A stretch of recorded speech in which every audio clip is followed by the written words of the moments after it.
সকালবেলা ঘুম থেকে ওইটা আগে ব্রাশটা হাতে নিলাম, ব্রাশটা হাতে নিয়ে সুন্দর করে দাঁত দুটি মাজতে লাগলাম। এরপরে বললাম না একটু হাঁটাহাঁটি করে আই। এরপর আর কি বাইর থেকে বাইরে একটু নদীর পাড়ে আইলাম, নদীর পাড়ে আইতে ভালোই কুয়াশা পড়ছে। আর সকালবেলা হাঁটাহাঁটি করে স্বাস্থ্যের জন্য অনেক ভালো, সারাদিন শরীরটা আলহামদুলিল্লাহ অনেক ভালো থাকে। নদীর পরে অনেকক্ষণ হাঁটাহাঁটির পরে বাইতে এলাম, বাইতে সুন্দর করে হাত মুখটি ধুয়ে লইলাম। আজকে বাইতে গরু খাওয়ার নাই, তাই হাত মুখটি তাড়াতাড়ি ধুইয়া বস্তাটা লইয়া গরুর জন্য ছানি আনতে বাজারে বাইরে পড়লাম। আমাকে গ্রামের মাসে অত জমি জমা না থাকলে কিন্তু প্রতিটা ঘরে ঘরে 2-1 টাকার গরু আছে, আর এই 2-1টা গরু আমাকে প্রতিটা ঘরে সম্বল। এরপরে বাজারে ভালো দেখে একটা কারির বোঝালাম, কারি বোঝালে পানি দিলাম, পানি দিলে নাকি ছানি অনেক ভালো হয়। এরপরে বোঝাটি ঘাড়ে লইলাম, ঘাড়ে লইয়া পাক্কা দিয়ে ফালাই দিলাম, ফালাই দিয়ে বাইরে করলাম। ভাই তাড়াতাড়ি আমার ছানি দিয়ে কাটতে, তো বাড়িতে আমার গরু লাখা রয়েছে। এরপরে ছোট ভাই সুন্দর করে ছানি দিয়ে কাটে দিয়ে আমার একটু হেল্প করলো, বস্তার ভিতরে সব ছানি ঢুকাই দিল। ছানি আলহামদুলিল্লাহ অনেকগুলো হয়েছে, বস্তা সেই হিসেবে ছোট হয়েছে। তারপরে আর কি বস্তার মুখটি বাইন দিয়ে ঘাড়ে লইয়া বাড়ি থেকে রওনা দিলাম। বস্তাটি ঘাড়ে লইয়া বাজার ভেতর দিয়ে হাঁটা গেলাম। বাজার থেকে আমার বাইতে যাইতে প্রায় 10 মিনিট লাগে আলহামদুলিল্লাহ। এরপরে বাইতে এলাম, বাইতে ভাইমা সবার আগে ছাগল ডিরে খাওয়া দেওয়া লাগবে, তার জন্য বড় একটা গামলা লইলাম। এরপরে সর্বপ্রথম ছানি লইলাম, ছানি দেওয়ার পরে ভাত দিলাম, ভাত দেওয়ার পরে ভুট্টা গুঁড়ে দিয়ে লবণ দিয়ে ভালো করে মাখিয়ে লইলাম। ছাগলের সবকিছু একটু ভালোভাবে মাখিয়ে দেওয়া লাগে, না গেলে ছাগল খাইতে চায় না। গরু তো যেমন তেমন ভাবে খায়,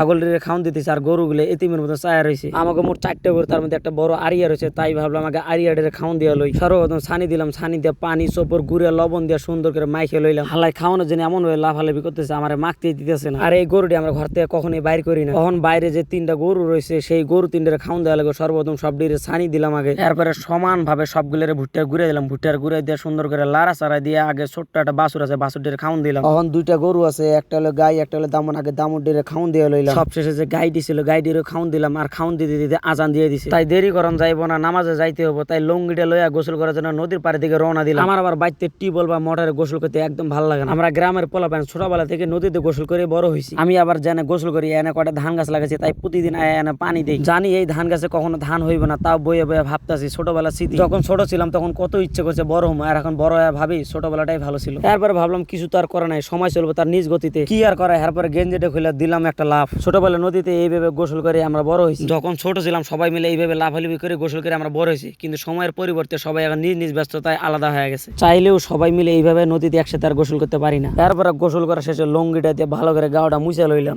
গাওটা মুছার পরে প্যান্টটা ধুইলাম, প্যান্টটা ধুয়ে গেঞ্জিটা ধুয়ে লইয়া বাইরের দিকে রওনা দিলাম। যেহেতু শীতের দিন, আর শীতের দিনে রোদের মধ্যে দিয়ে হাঁটতে ভালোই লাগে। এরপরে বাইতে এলাম, বাইতে গেঞ্জি আর প্যান্ট শুকাইতে দিলাম। এদিকে নামাজের আবার দেরি হয়ে যাইতেছে, তাই লুঙ্গিটি পাল্টায় প্যান্টি বললাম, প্যান্টি বলে আগে উজুটি করে নিলাম। উজুটি করার পরে পাঞ্জাবিটি পড়তে লাগলাম। আর পাঞ্জাবি পরে নামাজ পড়তে আমার বেশ ভালোই লাগে, যেহেতু পাঞ্জাবি পরাও সুন্নাত। কিন্তু এখন নামাজে গেলে কিছু কিছু মানুষের পাঞ্জাবি থাকা সত্ত্বেও শার্ট আর গেঞ্জি পরে নামাজ পড়তে চলে আয়। এরপরে আতর দিলাম, আর আতর দিয়ে নামাজ পড়তে যাইতে আমার খুব ভালো লাগে। আমি অবশ্য কখনো সেন্টেন ব্যবহার করি না, শুধু নামাজে না, আমি বাইরে গেলাম আতর দিয়েই যাই। এরপরে বাড়ি থেকে বাইরে নামাজের দিকে রওনা দিলাম। আপনারা আবার ভাবিয়েন না যে আমি শুক্রবারে নামাজ পড়তে যাইতেছি। আজকে হইতেছে বৃহস্পতিবার, আর শুধু শুক্রবার না, প্রত্যেক 5 ওয়াক্ত নামাজে আমাদের মুসলমানদের উপর ফরজ করা হয়। কিন্তু আমরা বেশিরভাগ মানুষ 5 ওয়াক্ত নামাজ ভুলে গিয়ে শুধু শুক্রবারে বলে থাকি চলো আজকে নামাজের দিন নামাজ পড়তে যাবো।